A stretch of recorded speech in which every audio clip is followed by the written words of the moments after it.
பொதுவா வந்து இப்ப மலேசியால இருந்து வந்திருக்காங்க இல்லையா, தமிழர் மரபு என்ன?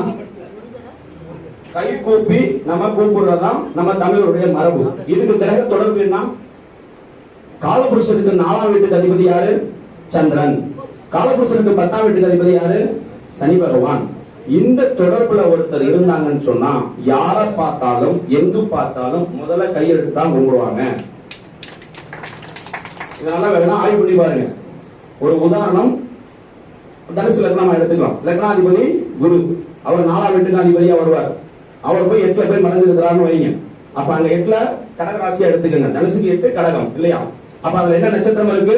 புனர்பூசம், பூசம், ஆயில்யம், குரு, சனி, புதன். இப்ப ஓடிட்டு இருக்க ஹோரை புதன் ஹோரை, சரியா? அப்ப அந்த நம்மகிட்ட ஒருத்தர் வராங்க அப்படின்னா அந்த ஹோரை என்ன ஹோரை ஓடுது, அந்த உப ஹோரை என்ன, இது ரெண்ட நீங்க எடுத்தீங்கன்னு சொன்னாலே அதுல வந்துடும்.